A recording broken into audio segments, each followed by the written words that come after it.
In the late 50s, palm trees swayed in quiet bliss at what is now the world center of speed. But Bill France had a dream of building a 2.5-mile superspeedway. The dream included a road course because Big Bill believed sports car racing had a place at his showcase of speed. And in 1962, the dream was fulfilled as Dan Gurney won the first endurance race ever run at Daytona. That first race was 3 hours in length, but in 1966, the event expanded to a twice-around-the-clock marathon. 24 hours produces polar opposites. The basic premise of racing is to go fast. Without speed, you cannot run up front. Without speed, you cannot cross the line first. But 24 hours also demands endurance.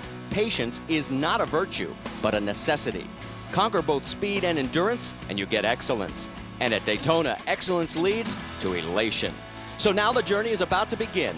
80 cars, over 270 drivers in 4 different classes are about to embark on an odyssey that nearly 1/3 will never complete. For the next 24 hours, the focus will be on speed and endurance as the 2000 edition of Speed Weeks at Daytona is about to begin with the Rolex 24 at Daytona.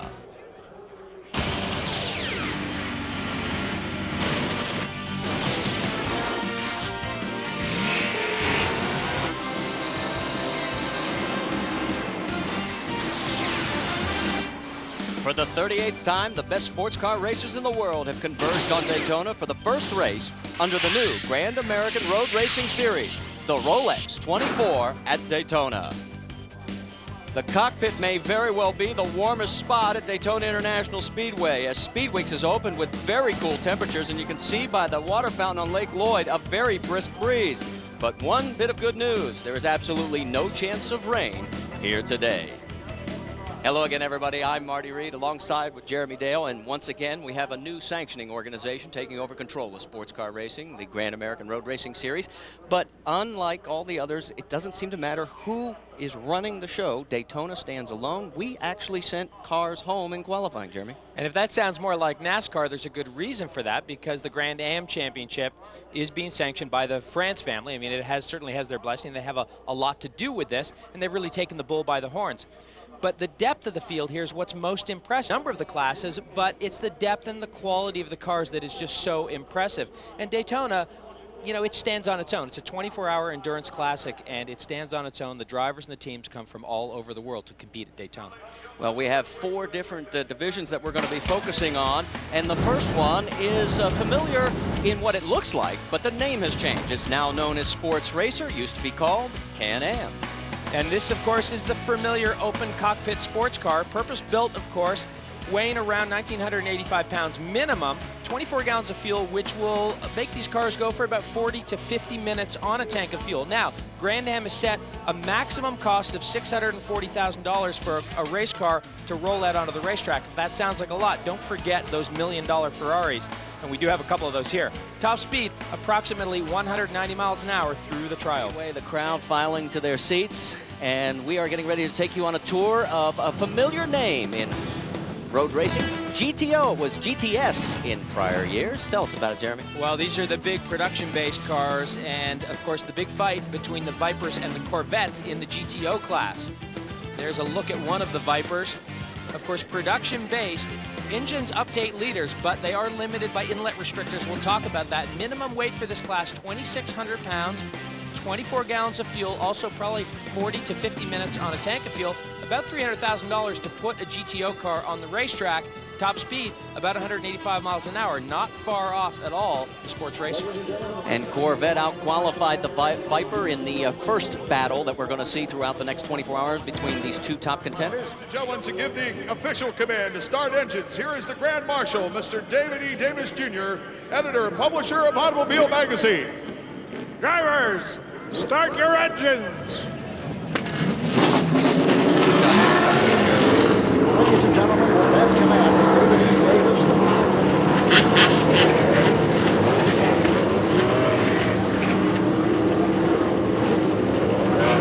So those 4 famous words in auto racing have been given, and we are just moments away from rolling off the grid here at the Rolex 24 at Daytona. Hour number 1 at the Rolex 24 at Daytona. And the 38th edition of this race is approaching the starting flag. The starter is John Biestinger, and he waves the green flag, and we're underway, and oh, the Risi Ferrari gets a horrible start.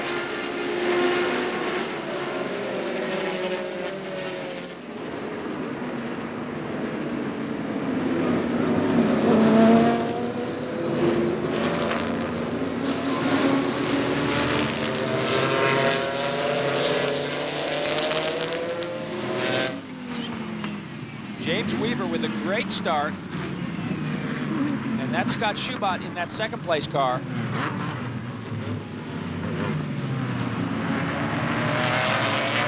Look at Weaver's lead already. And there's Stefan Johansson in that new Reynard. Whoa, one of the Ferraris spinning. And I believe that is Alex Caffey. He dropped back to 5th on the start, and yes, he is off course already. Doesn't look like he's hit anything. He's got reverse. It looks like he stalled it and then refired it. He's got reverse. Now watch out here, because you don't want to make a mistake and be impatient getting back on the racetrack and make contact with another car. It's a very long event. This isn't clearly a mistake by Alex Caffey, but they can make up for that mistake. So after doing some agricultural off-roading, the Risi Ferrari is back on course and in dead last. So let's take a look at this. And let's go on board. This is through the very fast kink. And remember, cold tires, he gives it a little breathe, goes to the brake pedal here. Let's listen. And just locks up the rears under braking as he's downshifting. And certainly that is a cold tire issue on the opening lap. And he didn't stall it, he kept it running. As we go back to the live shot. And lap number 1 has been completed. We can tell you that James Weaver is out in front. James Weaver on lap 2, already lapping slower traffic. I think it's a very slow sports racer that they're going around right now.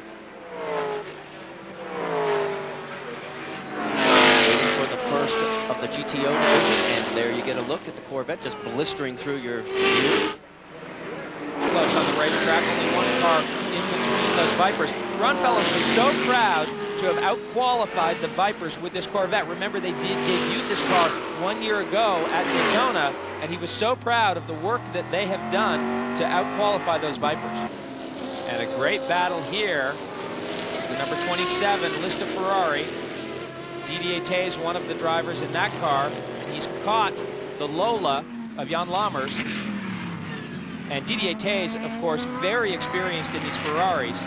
Part of the winning team just a few years ago with the Momo team. Giampiero Moretti, his classic win. With Cadillacs running together. In lockstep. Boy, what a beautiful car. They have done a nice job all the way around on this piece. Got a chance to look at it. As, they have put a lot of time and energy in. And now the caution we are hearing is going to be displayed here momentarily.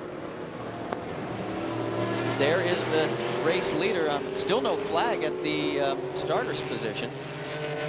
James Weaver making his way down through the kink. Yeah, Weaver's backed it down now, so he knows that the yellow is out.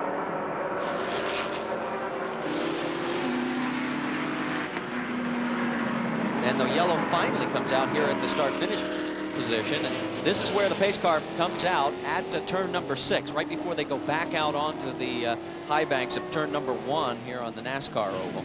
And there is James Weaver, picked up behind the Corvette pace car. So our first caution of the day here at the Rolex 24. Now here is the battle for third right now, but we've got the race continuing. I guess maybe we should correct ourselves. I thought we were going full course yellow, but we just had a pass there.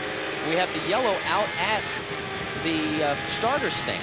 There is the second place GTO car, the 91 Olivier Beretta, going around the 58 GTU car, which spun just recently at the International Horseshoe. Yeah, and actually getting a little bit of a squeeze up into the wall there. And that is what you're supposed to do, is stay low. If you're a GTU car, stay low. Don't run it up to the wall. Let the quicker cars go by you. And we're slicing and dicing at the Rolex 24 at Daytona as pit stops have occurred on the first round. And all kinds of action is happening on pit lane as well. And is that... That's Stephen Johansson, yeah, back Johansson out. is back out after a very lengthy pit stop. In fact, we'll have to check the leaderboard to find out exactly how far down. He has dropped to well off the top 35 positions. And you'll notice that that bodywork on that car is not painted. That is in bare carbon fiber, so they had to put a straight carbon fiber bodywork on it.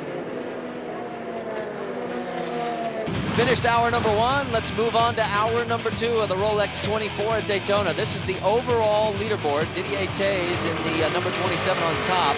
Then, as you can see, one of the Cadillacs, Max Angelelli in second place. And then Jan Lammers in third. Then goes down in 7th position. David Donahue listed right there, but he has just surrendered that lead as we've moved into another lap. And then in GTU, the 12th position overall for the Dirk Mueller team, really doing well as they have put some distance between them and Randy Post. So on down through this 79 car field that took the green flag. 322 total drivers in the contest. If you want to do play-by-play, come on up to the booth. It's like doing a football game with 30 NFL squads. Now we're through the top 50. In 50th now, I think that is our first American Grand Touring car. That is a change there. The 09 car of Craig Conway was leading that division, so he has stopped and fallen back a bit. And then positions 51 through 60. And on down through the line, there is the Conway car. He has dropped back to 62nd overall, so obviously they have run into a bit of a problem. And then the final 9 that make up the 79 car field. And you can see that we have a few sports racers that are well back in this pack after having some early problems. The Calderari 00 did very well here last year. And the man at the lead of this race right now is Didier Tays, and he's got trouble. And I'll tell you what. Boy, Caffey almost had a problem the same time Didier Tays. They almost each ran into slower traffic. Action continuing under the green and some pit stops as well. So a lot of action. The 51 is on pit road as well. Back up top.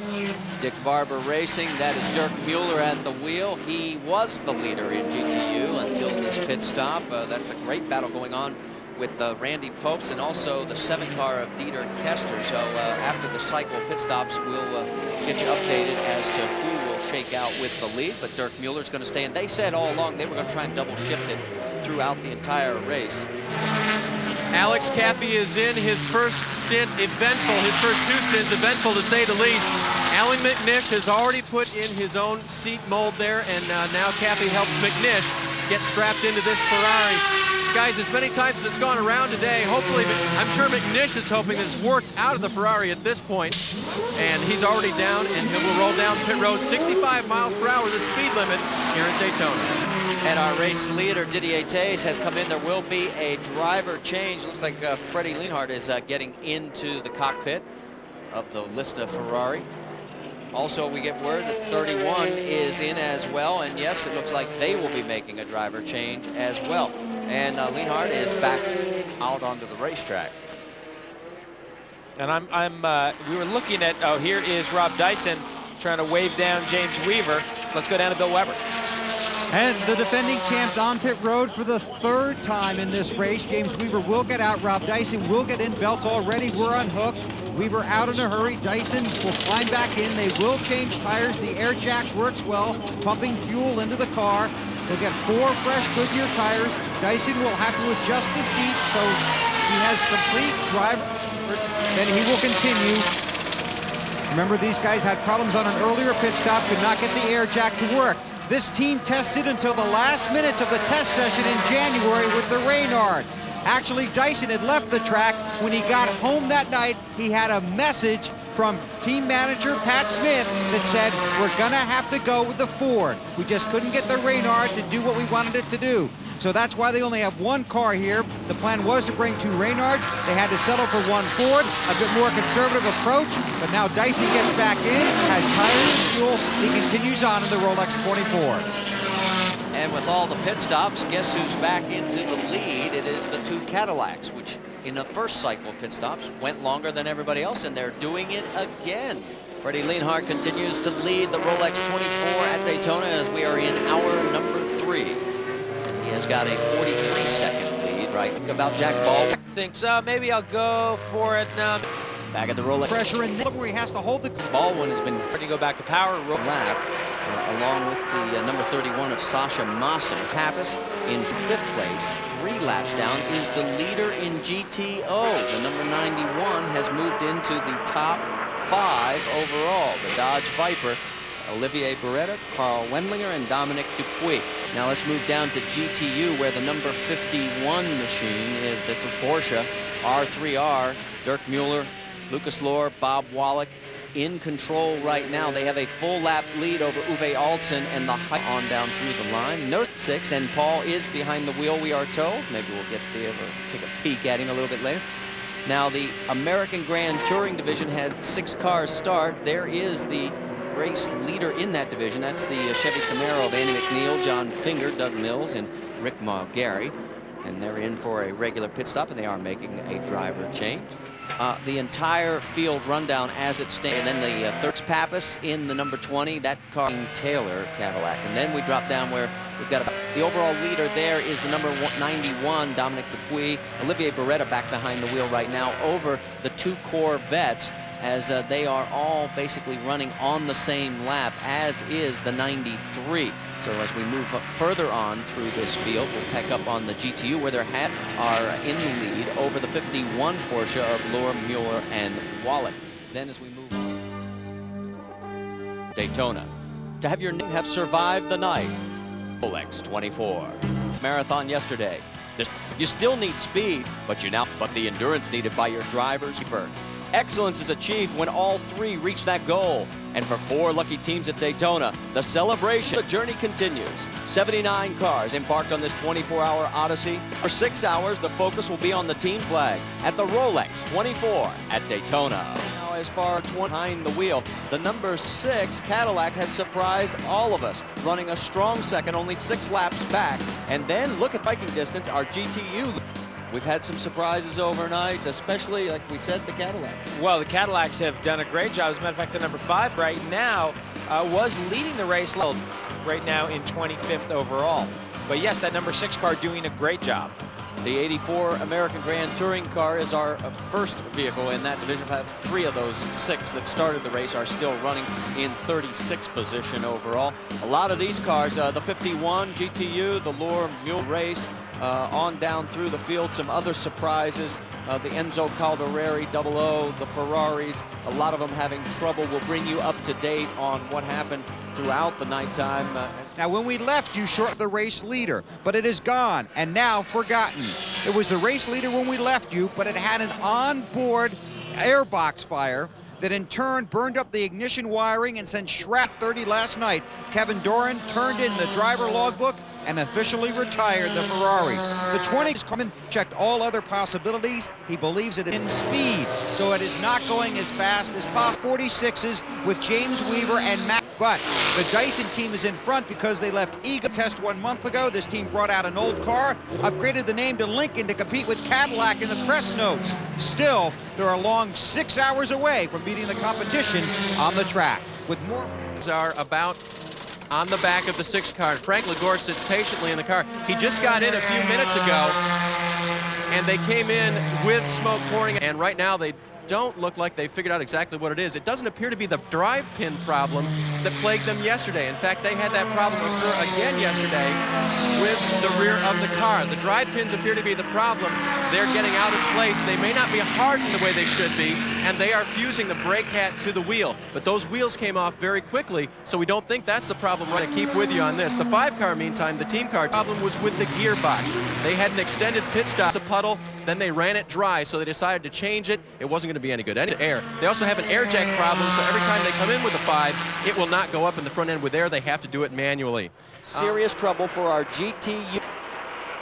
And major problems, and then a bunch of fire here because there is oil probably being dumped on an exhaust. Now we jump over to the 3 car, and that is Justin in GTO, and he is running down the 93 Viper right now. Well, he's 2 laps down from the lead, but he is running down the second place GTO car, the number 93 car, only about 9 seconds behind. You can see that the sun is really starting to come up, and things are brightening, and we may be able to give you an idea of what 9 seconds looks like here at Daytona is on the backstretch, which is 3,000 feet in length. Well, Marty, on that last lap, about 2 seconds quicker than the Viper, and he will be right there. GTO cars, and that is in 20 times in about the 1:45 range, which is what we saw yesterday afternoon. So that car running very, very well. Again, they are a number of laps down, but they're very, very difficult on drive lines, transmissions, half shafts, all of those components.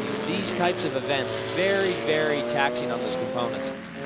And we heard Kelly Collins talk about the Corvette team.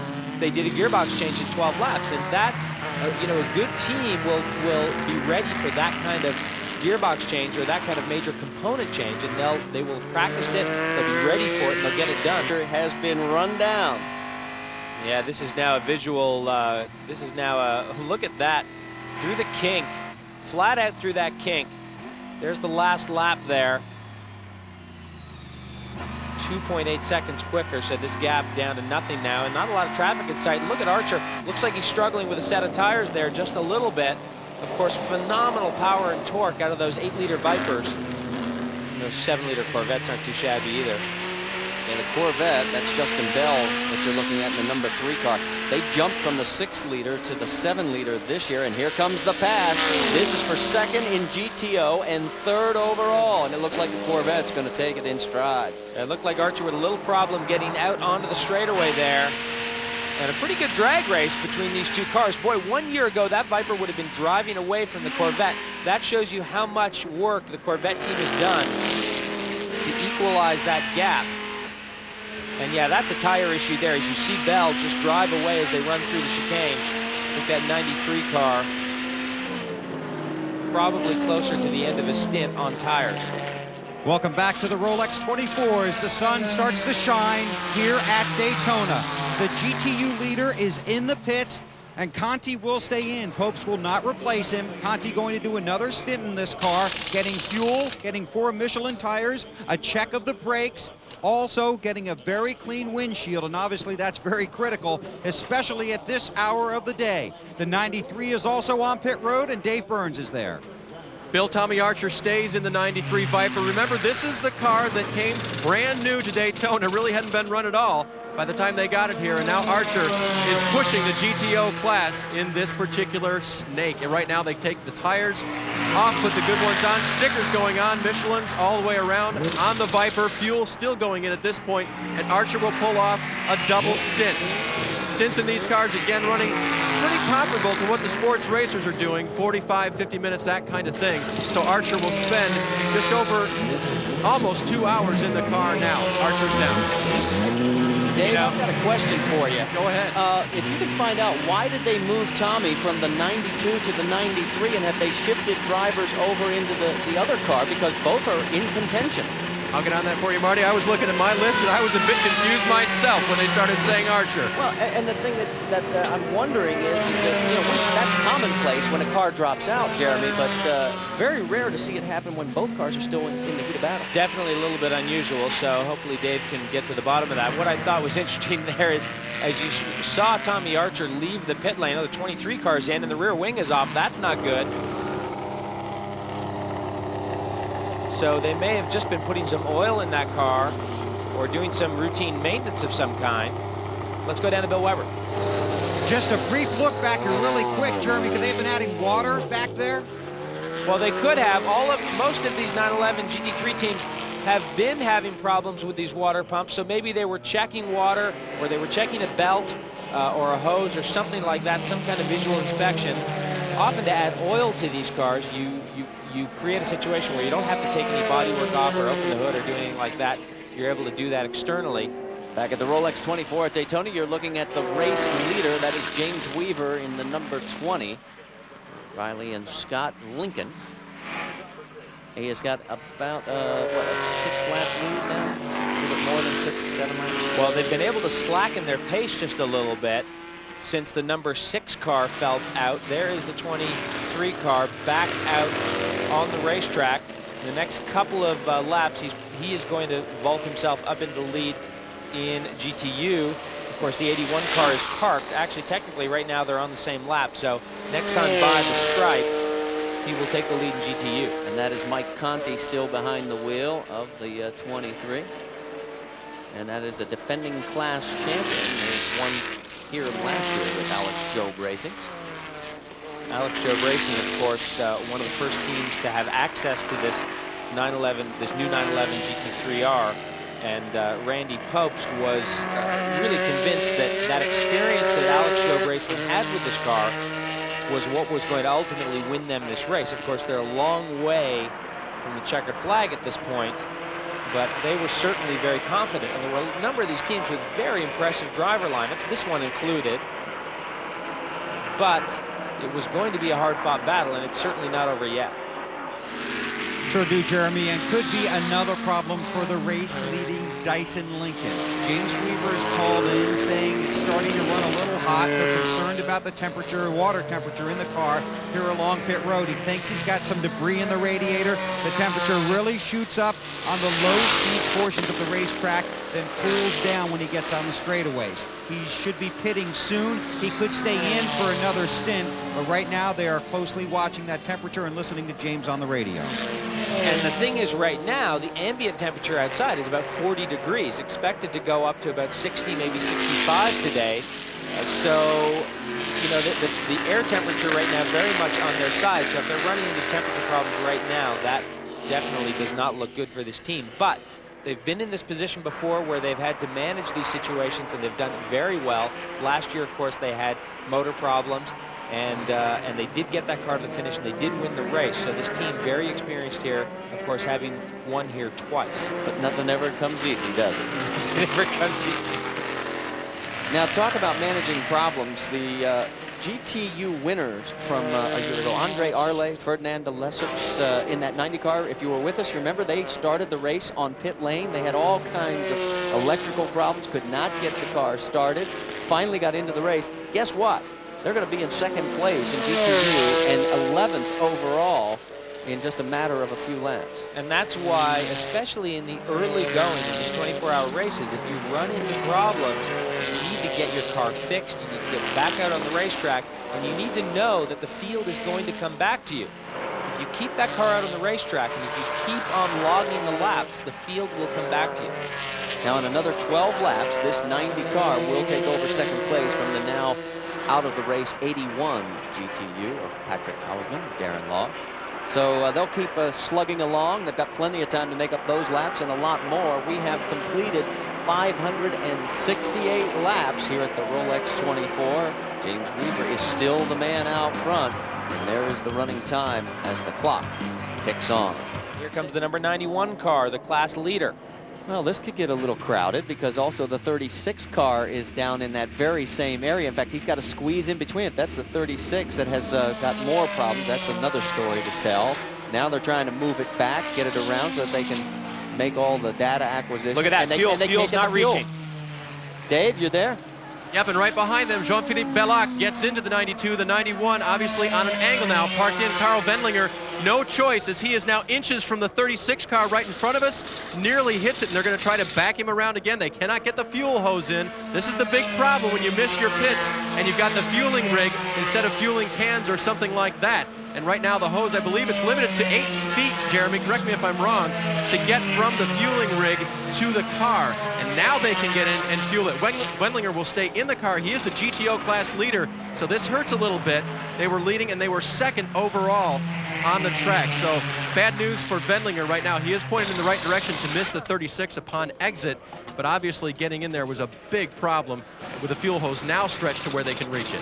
And of course you want to keep that fuel hose as short as possible, because the shorter the fuel hose is, the quicker it goes in. Now the 93 car goes past the 4 car. That's not a race for position. That puts them another lap down, 2 laps apart.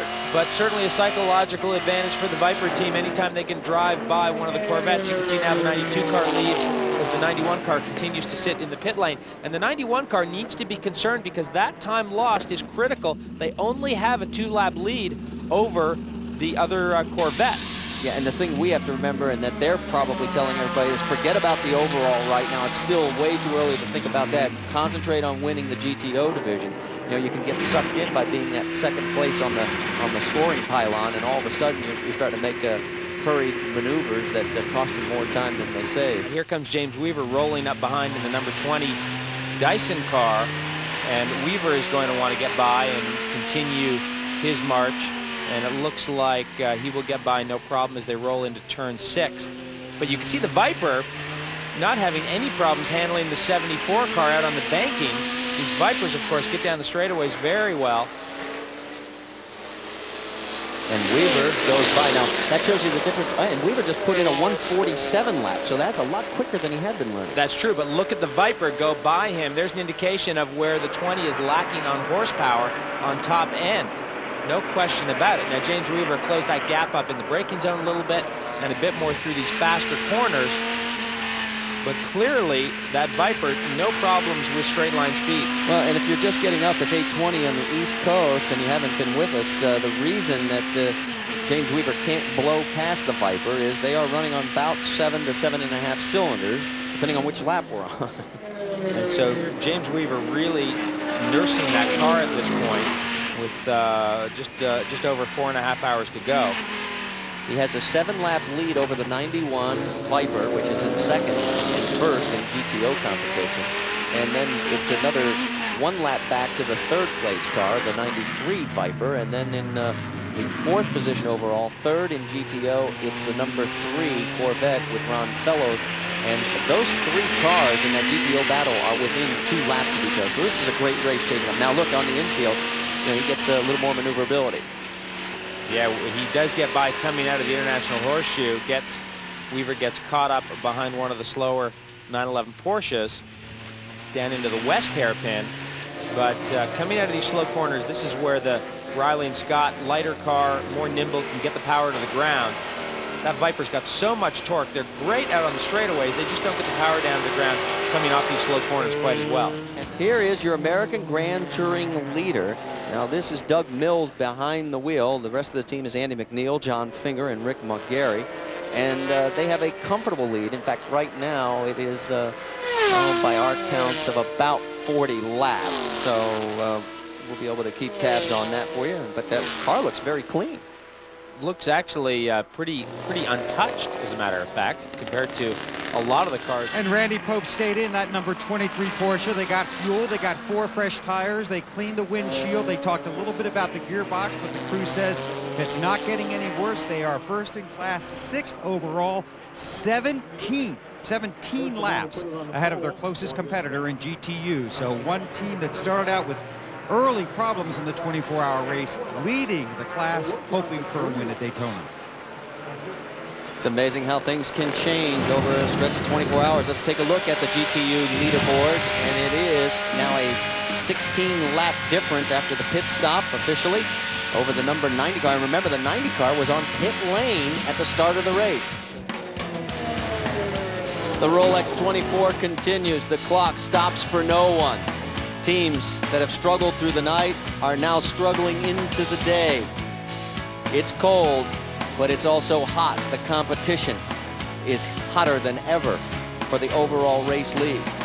The Dyson machine struggling on with 6 cylinders at best and barely holding on to a 3-lap lead now over the Viper. It's turning into a I hate to use the old cliche, tortoise and hare routine. Well, you're absolutely right, but I can't believe it. Max Pappas managed to squeeze out a 1 minute 58 on that last lap, which is just phenomenal.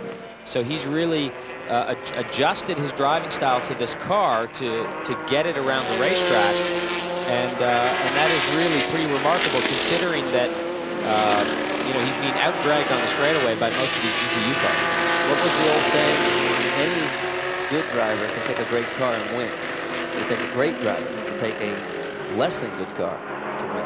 And And this may be the situation if he, James Weaver, Elliott Forbes-Robinson, and Rob Dyson, the team owner, if they can nurse this thing home, they still have a chance to pull up. We cannot write this team off yet. If they can continue to run those 158s, it still puts pressure on the 91 Viper. There's the 91 car. So they're rolling up behind now to try and get another one of those laps back. So right now, 2 laps down. If he can get by Max Pappas, which he certainly will, they will be 1 lap down. They didn't just put these Vipers on the racetrack and go out and start winning 24-hour races. This took a number. There he goes, going by the Dyson car there. So he's got that lap back. So he's now 1 lap down. Now by 1 lap, obviously he has got to go this full lap around and then 1 more after that, and he has 2 hours, 46 minutes and counting to get that job done, and of course runs into some traffic. Well, both these guys running into traffic. The infield portion is where Max will be a little bit better and able to stay right with the number 91 of Carl Wendlinger. Well, at least the cornering part of the infield, not these little straightaways, which, you know, is a pretty good run. You can see, actually, there's the number 4 Corvette, which just came back out on the racetrack. So that car on cold tires, getting up to speed. And Max held up behind the GTU car there. He's trying to gingerly get past. Does go by the number 4 Corvette. I'm sure they're trying to make sure all the fittings are improper and the clutch is working. Well, that's a pretty bold move to try and do the 24 hours on 1 set of brake pads and 1 set of rotors. And, you know, it makes you wonder if they haven't given up more in terms of outright speed than they would have gained in terms of not changing those components. But that's a decision they would know a lot more about than we would. So they've made an educated plan, and they're sticking to it. Corvette just goes past the number 84. That's our American Grand Touring leader. And he has got complete control of that division right now. In fact, at the wheel is McNeil. And he is doing very, very well out there. As they are pushing their way up. And here comes the number 91 closing quickly. And he'll quickly go past on the left side as they head down towards turn number 6. But there is trouble in the pits, potentially, for our GTU leader. Bill, you there? Well, the 23 car sits here on pit road, and the problem is that the oil pump has basically exploded. So there's a path of oil, a streak of oil leading to this pit stall. There's now a puddle of oil underneath the car. This car had a 17-lap lead in its class. It was the GTU leader, but now this will be a lengthy pit stop. They do think they can make repairs. They're trying to get a Porsche engineer over here to help them with some advice and a time frame of how long it will take. Bruno Lambert continues to sit in the car, but right now this car is shut off, sitting on pit road. Major problems for the GTU class leader. Guys, margin at the front, 1 minute, 2 seconds.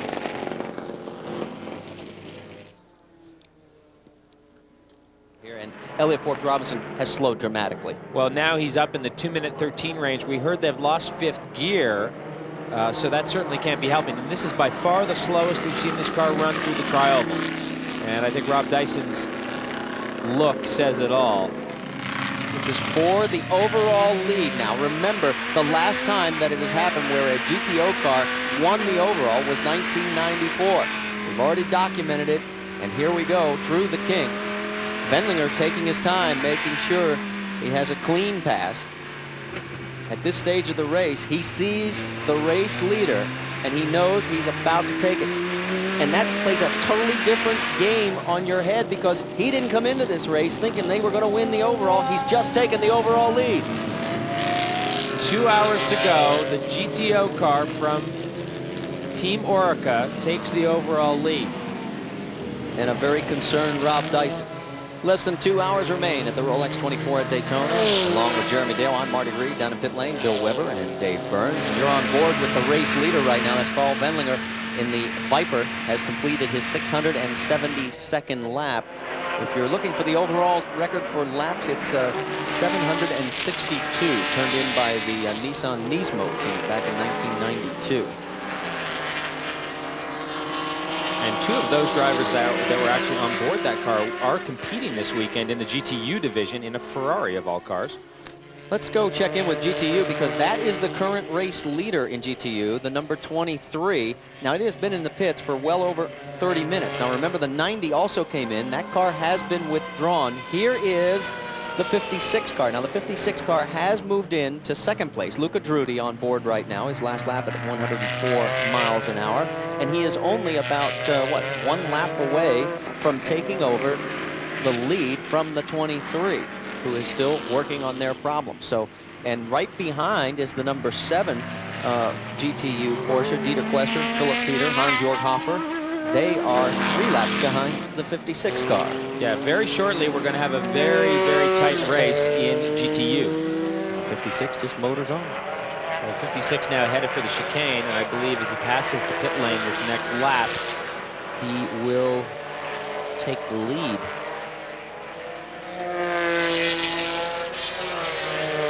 If it isn't this lap, it'll certainly be the next one. he's not that far away. Nice steady pace. Last lap was at 104 miles an hour. This one at 103.9. You can see the 56 streak through in the background. Just went by in the background. It was that little quick flash. Down into turn number 1.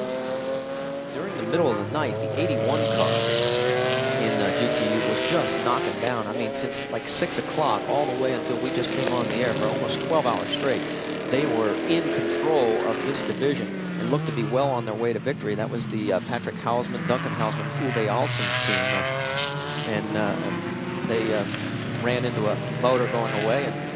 And there is the AGT leader, the American Grand Touring, and in front is our overall leader. So there is your overall and GTO leader first in the picture. Then here's your GTU leader, and then there's your American Grand Touring leader. Who planned that?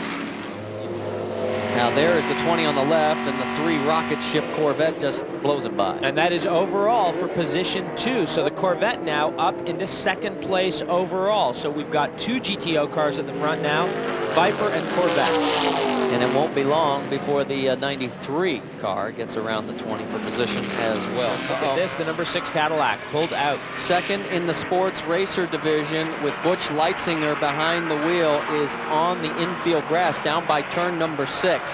And this will clinch the sports racer division with the amount of time remaining for Rob Dyson. So the points will be very important for him. And yes, Butch is climbing out, so it looks like it is a terminal situation for the Cadillac. Back at the Rolex 24 at Daytona, the race leader, and that is the 5 Cadillac, many laps down, soldiering on, 15th overall. They have marched back. I mean, when we came on the air at 7 a.m., they were buried about, what, 41st position, if I remember correctly? They were well down the order. So they have moved back up into the top 15, but no chance to getting back into the lead. And another great story that we always like to talk about every year, Team Seattle. And there they are in the 66 car. Now this is Don Kitch, Dave Gaylord, Steve Miller, Kevin Buckler, and Kiichi Takahashi, all the way from Tokyo, Japan. What makes them special is they race for charity. This year they had $345 up to now per lap pledged for every lap that they complete. It means they're going to rack up a total this year of well over $200,000 for Children's Hospital in the Seattle area. And that means in the last 4 years, there's the check for this year. Way to go, guys. And if you want to pledge, there you go. You got a website, teamseattle.com. Not hard to find them. And really worthwhile cause. They, I think, if I'm not mistaken, this would put them over $700,000 total that they've raised for the hospital. And that was as of 11:45. That's true. They still have an hour and 15 minutes to go. Still got time to go. Now the 93 car, as we get back to action on the track, is catching the 20 car. Now that's a battle for 3rd overall, 9.5 seconds between the 93, and that has got David Donahue behind the wheel. And this is not going to take a lot of time, because remember, James Weaver, in fact, there he goes. That's just how quickly 9 seconds got swallowed up by David Donahue. So that is for position overall. So now we have 3 GTO cars in the top 3. Time marches on. Yesterday, 24 hours seemed like an eternity. As the clock continues to roll, we get ready to move into hour number 24. That's right, we're down to the final hour here at Daytona International Speedway. It has not always been a 24-hour endurance contest. In fact, the first time in 1962, when Dan Gurney won, it was a 3-hour race, then 2,000 kilometers, 24 hours in 1966, cut back during the energy crisis to 6 hours, and then back up to 24 in 73, canceled in 74 for obvious reasons in the energy situation, then 75 to the present. It has been 24 hours. Let's go down. Viper continues now up into 3rd place overall. Vipers in 1st and 3rd overall. The Corvette in 2nd. The Dyson car in 4th. Of course, leading the sports racer class. So very impressive performance here by the Orica team. These cars repainted in the Dodge red for the year 2000. Back at the Rolex 24 at Daytona as the minutes tick away here in the final hour, and it looks like the Viper could be on its way to its first GTO and overall victory here at the Rolex 24, completing lap number 698. They're just clicking them off one right after the other. This car has not really missed a beat since we have been on the air at 7 a.m. this morning. Careful what you say. And here comes the leading Viper, and he has to get down to 65 miles an hour. You saw him getting on the binders. Here comes the Corvette through turn number 4. So he is going to be back on the lead lap, and this is going to be an interesting pit stop. He has got the lip. Here you go, Dave. And guess what, Marty? Pit lane is bottled up again. The 36 Reynard is once again parked right in front of the 91. So they're going to lose some precious seconds pushing him back. Carl Wendlinger now climbing in the car. Dominique Dupuis has given up the wheel at this point. The wheel doesn't come off. Jeremy, you noticed that earlier. It stays right on the Viper, and now Wendlinger will get buckled in. They're putting new, obviously fresh Michelins on here. They have not been scuffed whatsoever. They are sticker tires, so he's going to have to be a little bit cautious. Getting off of pit lane is Wendlinger. The fuel is already in. It's already in the Viper, so the fueling happened fast. Data cable removed, air hose is out, and now they're going to pull him back and send him out around. Actually, he's going to make the turn. They pushed the Reynard up about 3 feet just a second ago. And a very sporting gesture by the 36 crew. But now all of that green flag track position is lost. In fact, we're looking for the Corvette up here in the booth, and he's already getting ready to go back up onto NASCAR turn 1. And don't forget, Wendlinger leaves the pit lane here on cold tires on a car that is not ready to go. Now we've got another Viper here. Ron Fellows has got to get by this other Viper and not get held up. Well, you wouldn't think he'd block it, would you? I'm just saying he's got to get by. And the Viper down on the inside. So Ron Fellows able to get by, not a problem. The Corvette had the horsepower. Now the American Grand Touring car. Oh, that was close. So this is going to turn into a 35-minute sprint race for Ron Fellows. Ron Fellows on sports car racing's biggest stage, the Rolex 24 at Daytona. The Corvette trying to reel in on the same lap the leading Dodge Viper. And the gap back to Ron Fellows right now, 54.8 seconds. 54.8 seconds. The 3 car, the Corvette, was on the pole at 145.8, and the 91 was running 149.7. So these guys are very close to running qualifying laps. The gap now down to 40 seconds. So Ron Fellows takes out about another second, about 1.3. The Viper cannot afford a hiccup. The battle is joined at the Rolex 24 at Daytona. We're into the final stretches of this endurance classic, and we have maybe the closest finish in the making of the history of this event in the 38 years it's been running. You're looking at the race leader. That's Carl Wendlinger in the Dodge Viper, about 44 seconds down. Whoa! Big slide for Wendlinger. He was cooking the tires. Last lap, he clicked off a 1:49. That's what he qualified the car in. Here comes the Corvette in heavy traffic. Fellows, you want to take a look at what traffic can do to you in the late stretches of this race. Take a look at his last lap, which dropped him down to a 1:53 and a 5-mile-an-hour difference. And Ron Fellows has been working hard. We were, during the break, we went on board here, and every shift he's been right up on the light has been coming on the dash, which means he's running that car right up on the rev limit. And he's using everything he's got right now. This was where on the last lap through, Wendlinger actually almost spun his car down in turn 1 here.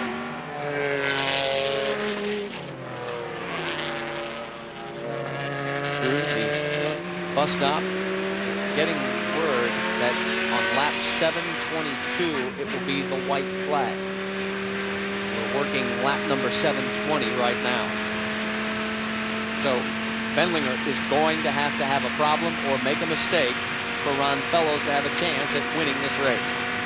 There's no doubt about it, though, unless something happens, it will be the closest finish ever in Rolex 24 history.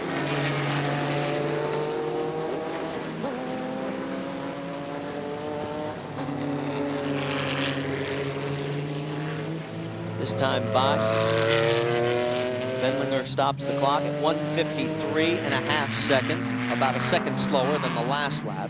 So he's just turning in those consistent laps that you talked about. He knows that he's got the race in hand finally. All he has to do is not make the error.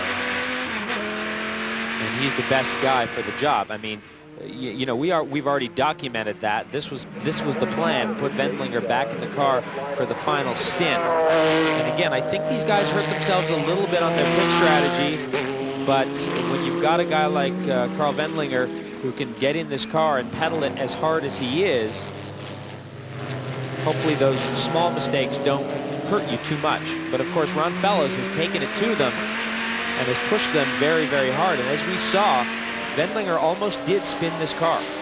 When you win the race, no one remembers what might have happened because of strategy. It doesn't matter from that point on.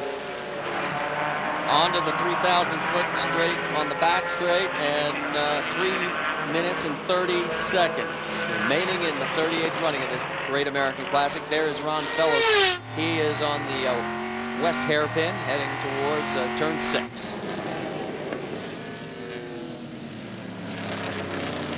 And his pace now has slackened just a little bit as well. Minute 54 on that last lap, so the gap pretty much stabilized at about 39 seconds. And I think that may be Ron Fellows saying, you know what, we're just going to have to settle for being second today unless something happens up front, because there was no way he was going to catch him once we got underneath about 13, 14 minutes unless there was a mistake. And look at the closing speeds on these slower vehicles. And again, a lot of these other cars just trying to get to the finish, just trying to finish up so they can see the checkered flag. Some of them so tired that they may make a mistake and fail to check the mirrors. This is when you sweat bullets. You're waiting for the checkered flag to fall. We're waiting for the white flag. We've completed 721 laps. We've got our eyes on John Biesinger, the flagman. And the white flag will come out next time by for the 91 car with a little over 2 minutes to go.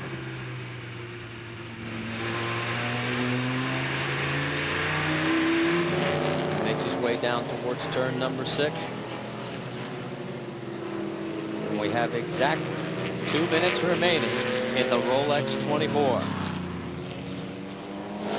Now remember, the race just doesn't stop immediately at the 24-hour mark. It will continue a little bit past, but what a great performance by this Dodge Viper team. You see them getting up on the wall to get ready for this celebration. They have worked long and hard. And this has been a great battle between two great manufacturers, two great race teams. And lots of great drivers. Absolutely.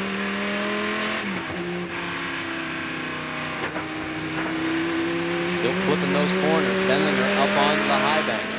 This will definitely go down as one of the classics here at Daytona. Through NASCAR's turn 3 and 4.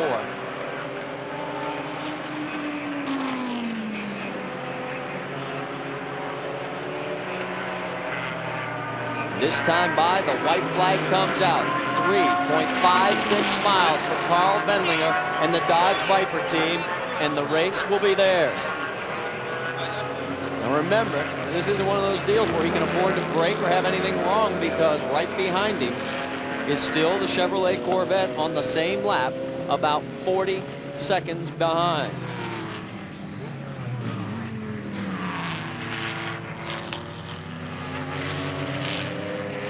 They're starting to breathe a little bit easier. Look at the traffic. That is the American Grand Touring leader, the 84 car, right in front of him. And he is going to tiptoe through here. Carl being very smart. He American Grand Touring League, 27th overall. They've completed 545 laps. They've done a very good job.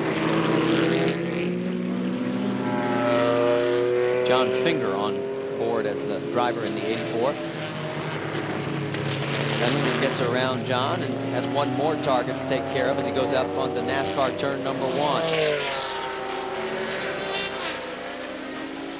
You want to see the difference in speed between GTO and an American Grand Touring car? You'll never see the AGT. There he is. Oh, he's holding up well. Carl, I think Wendlinger's lightened up a little bit here. Carl's definitely giving him the break. He ran a 1, and he had a lot of traffic there. Trying to hook up with his teammate there. I'm sure they'll try and stay together. They might be going for the photo shot. I don't know if I'd be worried about this right now with a 40-second Well, lead. they orchestrated that very nicely. This is 1st and 3rd overall, the Vipers. So that they have made it. They will get the photo, and they're going to get the win. Coming out of NASCAR turn 4, the 38th running of this great American Classic is going to go into the record books for more reason than one. The Dodge Viper with Carl Wendlinger takes the checkered flag and the win at the Rolex 24.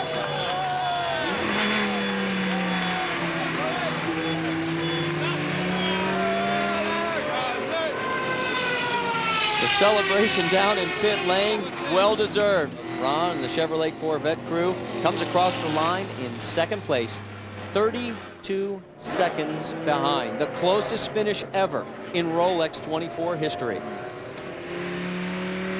The cool down lap, Carl Wendlinger and the Dodge crew heading towards victory lane, and that's where our crew will be heading as well. Slowly making his way towards Bill Weber and Dave Burns as they're headed for the victory circle area here at Daytona International Speedway. It's just about, maybe 150 feet from being able to make the left turn and pull in to some of the most valuable real estate at this historic race facility at the World Center of Speed. And into victory lane goes Carl Wendlinger and the Dodge Viper, and I gotta believe that this is going to be an emotional moment for this guy. I think it is, and these guys deserve everything they've earned here. I mean, just a phenomenal effort, and again, they've been at it for a number of years, and you know, this is a culmination of a lot of time and effort and work by so many people, and what a great job they've done.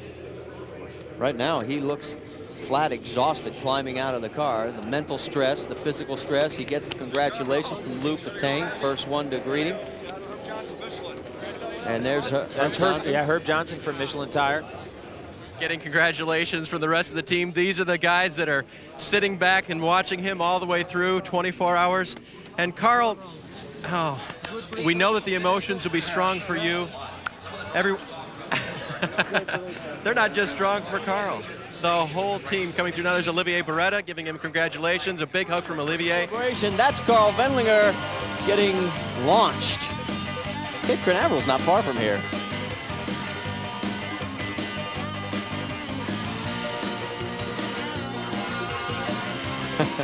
The celebration continues at the Rolex 24 in Victory Circle. Team Orica getting all the honors. Look at those Rolex watches. That's one of the great prizes that you get for winning the Rolex 24. And of course, your name inscribed on that trophy. And that is even more important. So the trophy presentation to Team Orica and the Dodge Viper still going on. And now let's move over to the Dyson team, the winners, with Bill Weber. And here they are, the first drivers to win in the new sports racer division. Car owner Rob Dyson, congratulating. First of all, a word on these three guys and the job they did for you. Well, it's terrific, the job that they did. I was proud and pleased that they let me drive once in a while, and especially dragging a car across the line at the end. We brought Max on. It's the first race we've had with Max, and it was very successful. I'm sorry we couldn't produce a win for him, but we got a class win, which was important. And we showed everybody what we could do, and it was an honor to have Max with us, and he did a super job, and we hope to have him back. As for Elliott and James, well, what can I say? They've been my compatriots and my comrades for several years, five or 8 years for Elliott, 15, I think it's a 15 season, 14 season with James, feels like 15. And it's just great. I mean, I always know that we can do our best here, and I always know that with these pros, we can get the job done. And today we almost got all of it done, but I'd give us a good solid A. Not an A+, but an A. A tough day overall for you, though, James. Well, whenever you do these long-distance races, you know the chances of winning are very, very slim. It's incredibly difficult. But the last 4 years, we've been the people to beat here. So to win it 2 out of 4 years is a wonderful achievement. And it looked like we were going to do it again this year, but it all went a bit wrong. Elliot, you've seen a lot of racing in your day, but this is a very unusual 24-hour race. Well, it was, with most of the cars breaking in the class, and having us break also. There was none of the sports cars really running strong at the end. But, you know, with the Dyson team, I've been here, this is my 4th year, won it twice, almost won it today. I'll tell you, couldn't be happier than be with this team because they did the best job of anybody I've ever been with. Max, this is the race that really made you a household name in the United States. Your feelings at this point on your sports racer victory? No, I'm very, very glad, I was able to join Dyson 4 team, and I feel that today we've done a very good job. It was a long race, and despite James missing the apex on lap 387 on turn 1, everything was pretty good. Gentlemen, congratulations on a great day, and we'll see you again soon. That's the winner in the sports racer division, the Dyson team, the defending champs of the Rolex 24. They finished first in class. Oh, the end of Max Pappa's career with Dyson Racing. How about the American Grand Touring class? Well, there were 6 entries, and the number 84 car pretty much had their way with it. They did a very nice job. John Finger, I think, was in the car at the very end. Bill Weber, you there? With John Finger, first of all, congratulations. That's a tough 24 hours, isn't it? It sure was. We've been running it for years. We've won or finished second in our class, 3rd. This year we put this team together probably 8 weeks ago. Comer Racing got their car for us. Carolina Speedworks did the car. The high-tech people that helped do the motor, Jessel Rocker and Tim Caldwell. I mean, the last lap I saw the chance to get with the Vipers, so I buzzed it up to 8,500. It still run as good as it did yesterday. Well, introduce us to all your guys here, John. Rick Majeri, Ron Zitza, Andy McNeil, and Don Mills. Doug Mills. Yeah. This is really, I've been coming here for 30 years. I won a race in the 70s, a big international race. We've been fighting this thing forever, and it's really pretty good for us. My daughter's here. It's the first time she's been to Daytona. My wife's sitting at home. Hello to her, you know that. We were going to do a NASCAR speech for her, but we can't get all that together. Well, congratulations on a great day and a great finish, and congratulations to you all, guys. Thank you very much. Thank you. John could be excused for being fatigued. He didn't remember his wife's name. Let's take a look at the overall results as we continue to wait for the champagne salute, and the guys down in victory lane getting ready for that. Now, you notice that the first sports racer was in 4th position overall, and then the GTU winner, I should say, the 56 car, was 8th overall. Then we'll page down a little bit more. Jeremy, pick it up anytime you want to jump in. Teams that stood out. Look at the 2 Cadillacs, 13th and 14th. Yeah, a great run by those guys. They were in the thick of it for much of the event. And there's the number 4 Corvette in 24th. They did run into problems, but those guys also in the thick of it for much of the race. 27th is the first American GT car. Then as we move further on down, remember the 74 sports racer in 35th, they said they wouldn't quit with Hurley Haywood, George Robinson, Irv Hare, and Jack Baldwin. They didn't. They kept slugging on and finished the race as well. And then on down from 41st through 50th position, and a lot of the cars here. At the end of the race, we're not official on this, we believe there were 25 of the 79 starters still running at the checkered flag. Very heavy attrition. Very heavy attrition. That is a very, very low number. And as we've already said, the pace was very strong here, very quick, and that has had a major effect. Paul Newman's car, the 75, in 62nd position. We never did really get a chance to see him or talk to him at age 75. Just amazing that he was out here. And then from 71st on through 79. This was a very rough race. Started right on the very first lap with Alex Caffey. Contact, you better believe it. We had a total of 8 cautions. We had radiators. We had a little chance for sleep. They were catnaps at best. Electronics that didn't want to function, and sometimes race cars that didn't want to function as well. But boy, I'll tell you what, the Vipers sure function as the number 91.